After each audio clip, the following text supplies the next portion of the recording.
when you said the scarcity mindset, is this idea, is there enough for me? But first of all, I think to define what is enough for me is the starting point. Because if it's never ending, then you're constantly, if say this person, you're a friend you grew up with, right? And you're constantly holding yourself against his or her levels of achievement. And from say, when you were in third grade or first grade or whenever you started that comparison, it was with marks, then it was with sports, then it was with, dating or whatever. Then I think it constantly keeps changing. The parameters or the examples or whatever in life you're doing with that person changes. But then once you kind of feel you've conquered that, then you hold another person who comes into your life for that. So it's your attitude. But in a family context, it's very different because you can't keep changing your siblings, right? So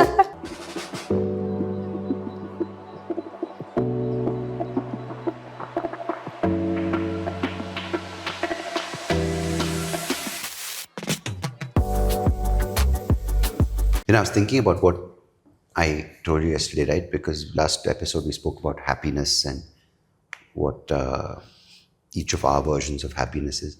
And I was telling you yesterday, I think you're most happy when I'm suffering. And it's true. I've noticed more and more, if I think about it, like something from like yesterday, why were you so happy? Because I was in pain. No. Especially when I'm hungover, you are overjoyed. Yeah, that's when I'm the most happy. Why is that? Because I think it's because I don't like how much you self-righteous. drink. No. It's just that I don't like how much you drink. So then I don't think when you you're like how much hungover, I I'm like, that's why. Because you're right, I'm wrong. No. Yeah. No. Yeah. Do we really want to get into this conversation? No, because there is a The reason. alcohol. Yeah, like I've sensed this. There's this. I want to win this marriage. Oh, come on. Listen, I have better things to worry about. It's only that I'm happy when you're hungover because I don't like how much you drink. So then I'm like, see, I this told is you why. so. Yeah. That means there is some sense. But that's of, only with alcohol. Relax. with everything else. That's a great name for a movie. Happy when you're hungover. You should make it. It's just a still image of me looking like miserable and you smiling. Happy when you're hungover. Sequel. Happy when you're feeling like crap. Listen, I have better things to worry about. I'm not thinking only about you and... I mean, compared to climate change, isn't this a better thing to worry about?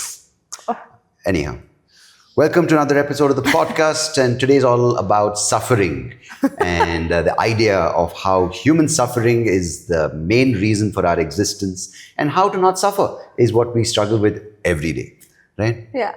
But on a less suffering note, extreme note. But no, honestly speaking, what I wanted to talk about is there is this thing which happens across various relationships. It happens within families, it happens within friends, it happens even within colleagues, right? I noticed this in my own past when I looked at other comedians or when I look at certain relationships and how the dynamics are.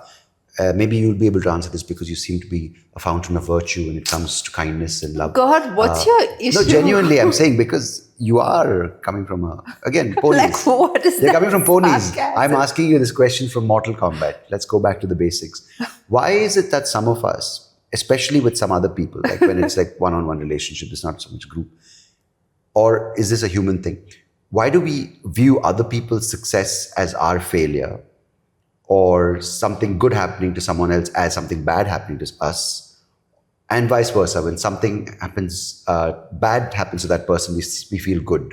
Or when other person fails, we feel like we've succeeded. Do you know what I'm talking about? I know what you're talking about, but I'm wondering if it's just you in this whole world. No, it's not me for sure. It's not me because the reason for this is because we see all these various things happening. The existence of social media is because of this feeling. Scarcity mindset. One is that what maybe, it is? I don't think it's a scarcity mindset. It's kind of, maybe it's Some part of it, no? one part of it, I think, is scarcity mindset, but it's also this lack of footing that we feel. Because when we don't have that footing we feel, and we're constantly being pulled in every direction, looking either for validation from someone else or looking at someone else's lack of achievement or fulfillment to fill in the void in us. It comes from, I think, where's the starting place, right? Because if it happens from a young age, whether it's with siblings, if you're constantly being compared to your sister or brother and their success is held up against you, saying, even though you've not done anything, even though you've not failed, but you might have not succeeded as much, something as silly as they finished their homework first and you didn't and you procrastinated. Yeah. That like you're a failure because Yeah. you didn't do your homework, but they did their homework, so they're a success. Yeah. I think that over the course of time, is amplified and it kind of filters into all Ingrained in you. yeah, and it filters into all aspects of your life. Yeah. I know what you mean, and I feel like as siblings, we're definitely, I mean, actually, my brother and I were not really compared too much, but I have seen a lot of comparison happening, and I know one of my really good friends, they were really compared all through school, all through their lives. So it's still like in them, you know, like it's just like part of them, and that kind of stays in a lot of ways. But then if we're talking about it from, like you were saying about work and all of that and the scarcity mindset, I feel like I used to have that to some extent. Like I think it happens at different levels. So I used to have that not with other people, but as a business. Like when I started Ikivi, I felt like if I don't do this, there's this new player in the market. They're going to take over and they're going to do well, right? But what you forget to realize, and what is kind of, you have to train your mind, which I'm still figuring out.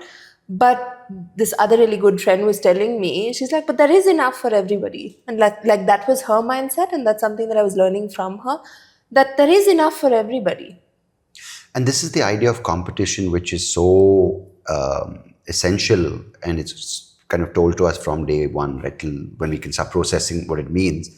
But it has different meanings, because on one level, it's like you compete till the death, right? Like you either make it or you're nothing. But there are different kind of grades of competition, because I think when you said the scarcity mindset is this idea, is there enough for me? But first of all, I think to define what is enough for me is the starting point, because if it's never ending, then you're constantly, if say this person, you're a friend you grew up with, right, and you're constantly holding yourself against his or her levels of achievement, and from say when you were in third grade or first grade or whenever you started that comparison, it was with marks, then it was with sports, then it was with dating or whatever. Then I think it constantly keeps changing. The parameters or the examples or whatever in life you're doing with that person changes. But then once you kind of feel you've conquered that, then you hold another person who comes into your life for that. So it's your attitude. But in a family context, it's very different, because you can't keep changing your siblings, right? So no, I'm trying to understand, where does it end? Because if you can't handle it in your own family, how do you face relationships outside, right? Because if this is supposed to be your safe space and you're supposed to be vulnerable and talk to these people you're born into this life with, and there's kind of constantly walking on eggshells, a feeling of walking on eggshells, then how do you face the world where people are out to get you, right? So what do you feel, like it's obviously not blatant, right? I'm not going to purposely as a sibling or a best friend or somebody tell you, not be happy for you if something went well for you. So what makes you feel that there is that competition deep down? As you said, it's not overt, right? Because if it's overtly done, you're probably not going to hang out with that person too often. I think it's a sense of an outward display of being happy for you, or it's always when subtle. when people always use too much of the right words, I kind of get suspicious. Like when they're like, oh, you're so inspiring, your work's so good, at least in comedy, you're so funny. Or I feel even now with political correctness, right? When people use too many of the right words at the right moment, I feel like they're trying to compensate for what they're actually feeling. Like I always say, call me whatever you want, blind bastard, call me whatever you want. But there's no point if you're doing that if you're not going to help me cross the road. You know what I mean? Like the actions I feel the actions are what you have to read into in a situation like this, because you can always prep to say the right things, right? But your actions will not always, will give you away. You know, sometimes I feel like I have to say something because if I don't say it, it's not going to be acknowledged. Like, you know what I mean? So, say if it's like, I don't know if we should, like, we get so personal though. But anyway, let's just go for it. Like in your family setting, right? If somebody says something or does something, sometimes I'm like, oh, nice. And if that person is there in front of me, I'll give them a hug or be happy for them. And I am genuinely happy for that person. But if I don't overtly say something, then it's taken like, oh my God, she didn't say anything. You know, like, I think this is something I've sensed from people, right? Like there are some people, this could be something as remote as, say, when a celebrity like Tiger Woods makes a mistake and cheats on his wife and gets caught, right? And then he's like taken to the cleaners for his unethical behavior. Bad behavior. Yeah, people are like, there's this kind of smugness, like I told you so, you know. But there's also on a personal level, like this is the reason why we talk about gossip, right? And gossip is not always positive, right? So why is there's a human nature which we're drawn towards a bit of negativity about others, especially when we have to point fingers at someone else. It's easier to say someone else's marriage is in the toilet than take the time to talk to your partner and look at your marriage or your husband. And that's what it comes down to. But what I'm talking about is one step beyond that, which is you feeling like crap about your own situation because someone else did well in that situation. Now, this could be an IT person comparing themselves to a volunteer at an organization. Yeah, so there's no real reason to it. There's and no it's not even the logic. same space of work. Yeah. So it's not I think it kind of maybe boils down to your own self-confidence and your own. So one could be. Is it your conditioning? It could be your conditioning, and your conditioning also has a role to play in your confidence, no? Yeah. Yeah, so then if it's your self-confidence, and then if that relationship between, say, your best friend and you is not the best relationship, then you will feel that pressure. Like even if that person is like gone hiking, you'll be like, shit. Yeah. You know? And that's the weirdest part, right? Them going, say, for a hike, and you may be in bed, which is fine because it may be a time difference, right? You go hiking at 2 a.m. because it's just mental. But it doesn't stop there. It doesn't stop like they going for a hike, you in bed, saying they did something you didn't. It goes to the other extreme. They going for a hike means you are a failure and you're fat and you're going to die of diabetes. And you pull it to that level. Yeah. So I'm trying to understand that because it's not, it goes beyond conditioning and self-confidence. These are things that are done to us. But I'm trying to understand the fabric of these relationships. It's, we always kind of glorify how long we've known people and we kind of always say, oh my God, my friend for so many years, and we go back such a long way. But these things, we never stop to understand because and I'm not saying with family, but with everyone, sometimes if you just kind of understand where these relationships have come from, you kind of then can put brakes onto these things which happen many times without you even noticing. And it could be, and I wouldn't say good friendship, but some friendships you kind of thrive off each other's, like if they, insecurities. That's one other thing. You thrive off each other's things. So like someone's feeling down, you actually are there for them. Yeah. And you're not there for them going, but you're there for them because you feel that I want to bring this person up. So I feel this so much with my friends. Correct. And when they do well, you partake in that and you feel good. Like you're smiling, going, what happened? Because that friend did well. Yeah, exactly. And it's the opposite for some people. When someone does well, you're like, why not me? Why is that? I don't know. That's exactly what I want to start. I feel jealous of my friends, but I may feel jealous of somebody I see on social balls. What do you mean balls? Excuse me. somebody I I see feel that's why you on- never came for my shows, because you're like, my God, this guy's so amazing. That's why I was proud, okay? Were you? And that's, yeah. You never made it for any of my big shows. No, I came for whatever I came. I was like, wow, that's my husband, boyfriend. Then you stop comedy and I'm like, yeah, this is. Yeah. Anyway, yeah, but maybe I'd feel, So let's talk. I think jealousy yeah. is an interesting thing. But I which- think social media is kind of breeding it more and more. No, it in one way, jealousy has driven us as a civilization, right? But when jealousy is disguised as competition, you think it's the same thing? Healthy competition, they say, no? Versus Yeah, I unhealthy mean, competition. because technically the entire education system is It's not about thriving learning. on unhealthy competition. Yeah, no, it's not learning because I Yeah. enjoy learning. Yeah, It's always you compare it to why don't you do as well as Siddharth, like whoever the fuck Siddharth is, right? It's always like why didn't you get as good a grade as the average, or Yeah, what so the it's board like- tells you to, and then that sort of translates to your higher education, then into your thing, standardized testing, and then into the workplace. And then also it's kind of like you want more. Correct. Like you come into the world, you don't want more.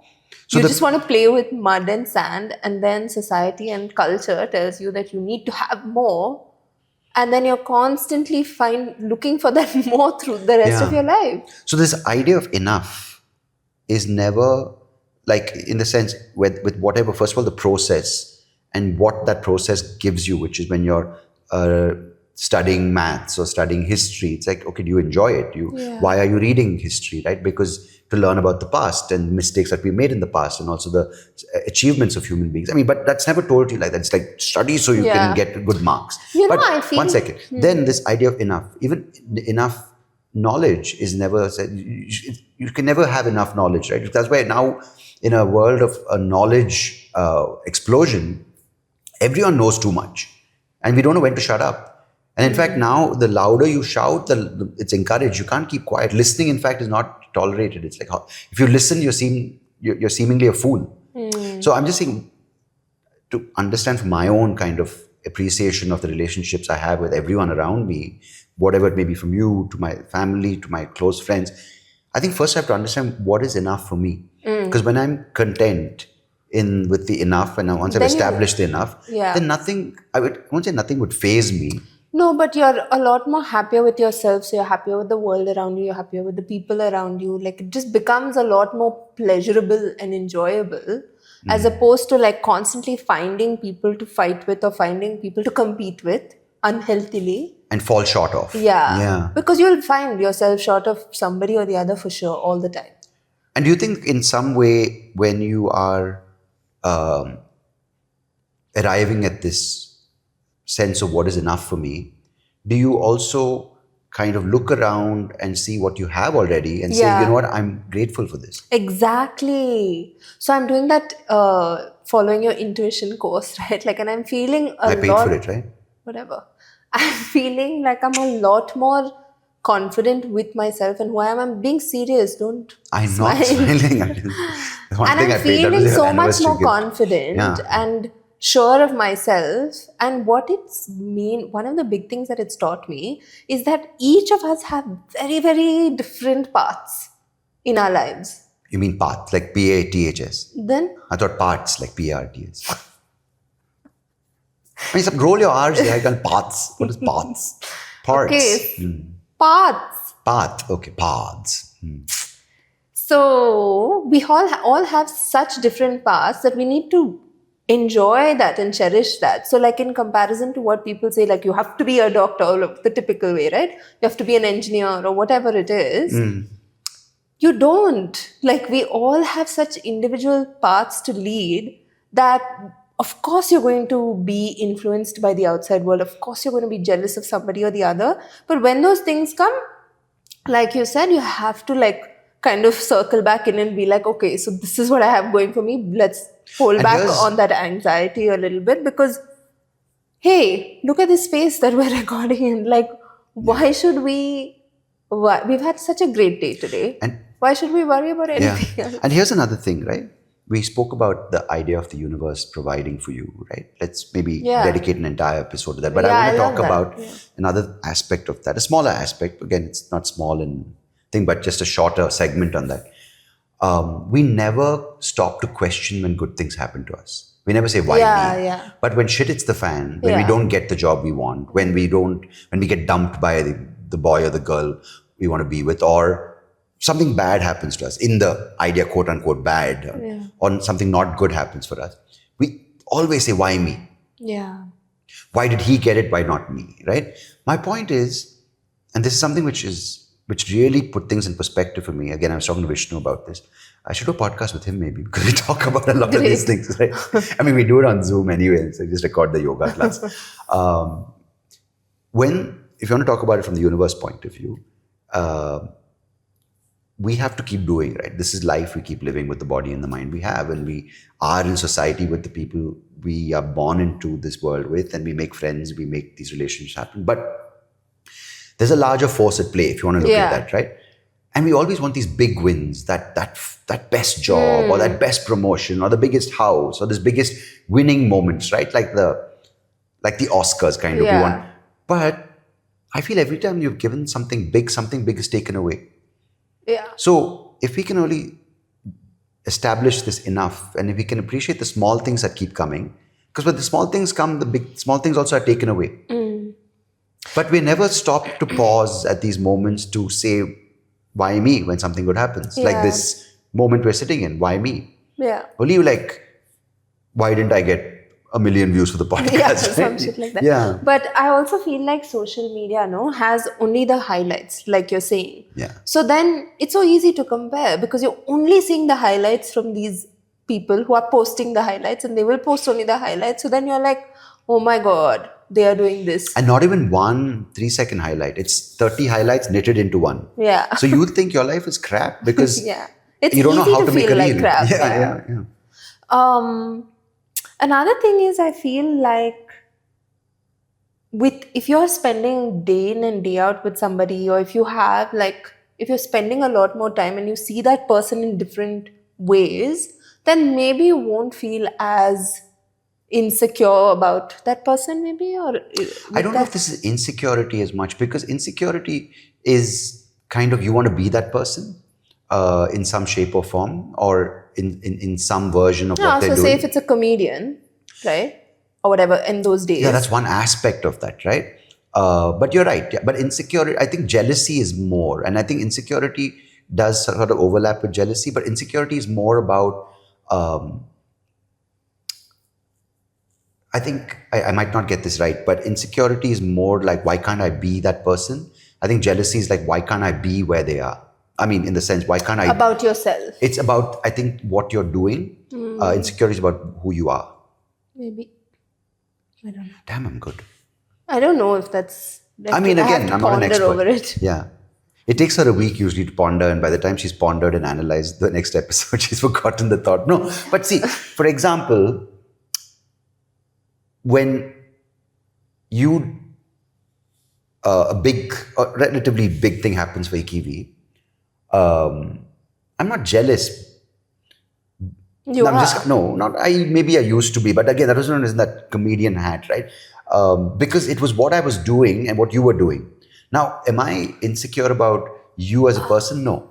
I'm just trying to draw the example. So maybe like if I'm happy with my friends, for example, that also bothers you, used to bother you, still does bother you, I don't know. No, it doesn't. That's exactly what insecurity was. Because but that's the work about yourself. Yeah. Got it. Yeah. Maybe you're it's a good right. example. Yeah. But not anymore. Just as a disclaimer. I can't my friend's watching. He's not. I'm not. Yeah, it's me damn insecure. Like, why can't I be a part of the girls' gang and go out? But still, if I go out in the night and all, you like. That's just me, dude. Ugh. Can't deal with that anymore. Don't. Another thought that I had was about something I had. Yeah. Let's take this out. 5 minutes later. There's that voice on those YouTube No, wait, I videos. thought of something. Wait, okay, let's cancel this part. No, don't cancel it. Yeah, let people see how you think in real time. Why should they see how I think? That's- You're not giving me time to think. Okay, think. I'll be absolutely quiet.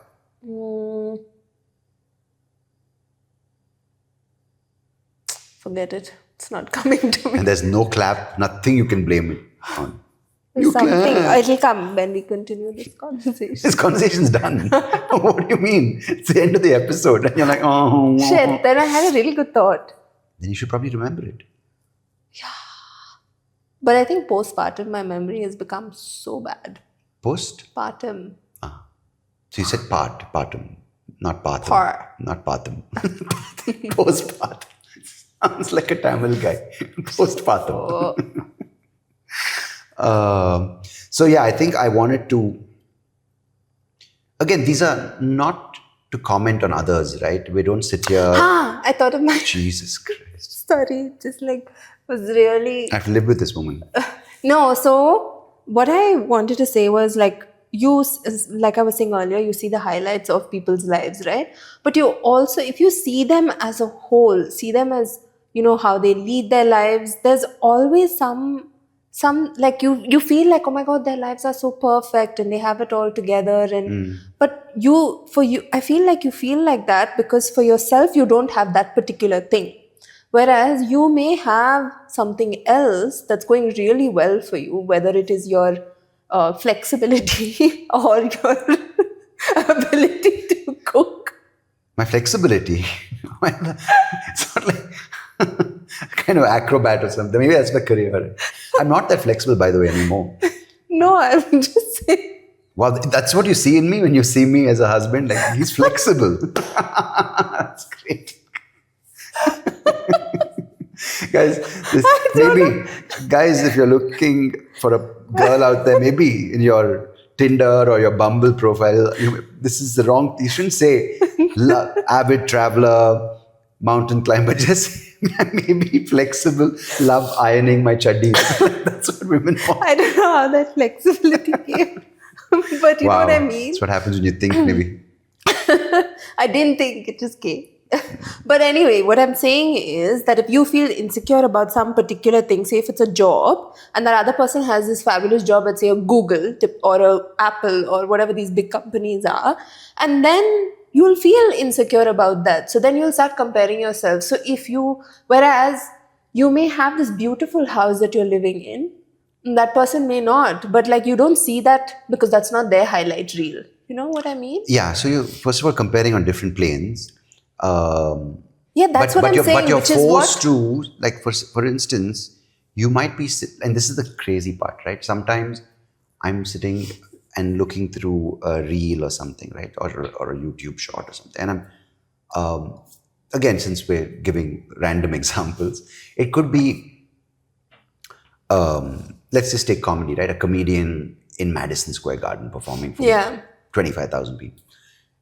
But while I'm watching that, maybe these feelings of maybe jealousy or why couldn't I do it? And now I'm done. 4 years later, I'm like, it's not as potent, right?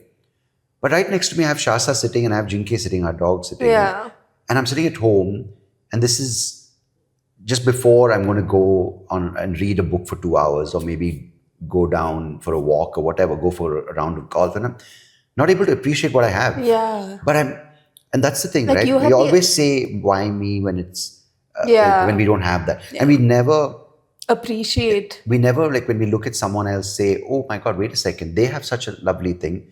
We take stock of, I also have such lovely things. It's always like when they have lovely things. This comes to the crux of why I started the conversation on this. But when we look at something good happening, why can't we say, I also have it good? But we are conditioned to say, if they have it good, why can't I have it as good? Who did this? Who do you think started all this? You think there was one ass? And I can't believe I said ass. I want to say asshole. And I thought, and here's another thing. When we post these episodes, right, it says, is this episode got explicit content? Now, just because we use the random ass or the asshole or the bastard, it doesn't make it explicit, because explicit is really horrendous content, right? Like when they talk about movies with explicit stuff, it's like violent scenes, rape and all of that. And if I say yes to that, so does it I don't the same category, right? So again, it's like, again, Just say no. I say no. Yeah. So, yeah.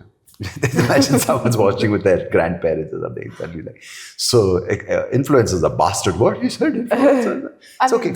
And I think older people, you know what? You do give less credit to young people when they're watching content with like cuss words.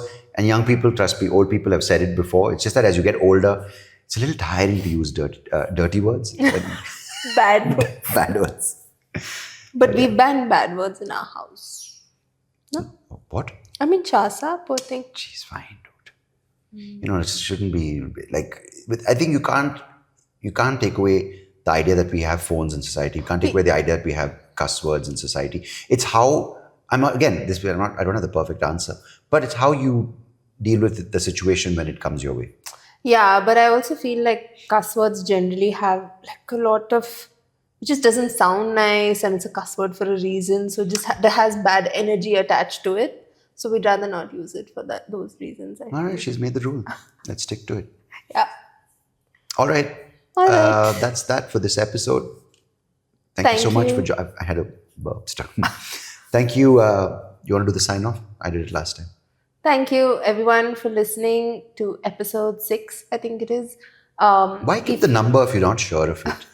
Like, it's so silly. Again, it just came. Just say thanks for listening to the episode. Okay. Like, God, Please. specifics were not required. Please it's do 6. share and comment and if you have something to say to this conversation, we'd love to hear your thoughts in the comments. But please do share this episode or our channel with anyone you think may be interested. Yeah, and let us know whose sign-off message is better, hers or mine, because I'm Mine. so crack at it. It's just flawless, effortless. It's like, thank you for listening to the episode. Do share, subscribe. What is do? Do means go tell them, move your ass and press that button, because we need your shares to go reach the world. Yeah, And let's hit those million views. because even without that, we're so content and we're so happy and we're so at peace with the process of making the podcast. You can have Yeah. aspirations, no? Of course. Yeah, so it's an aspiration. Inspiration. Thank you. Thank you.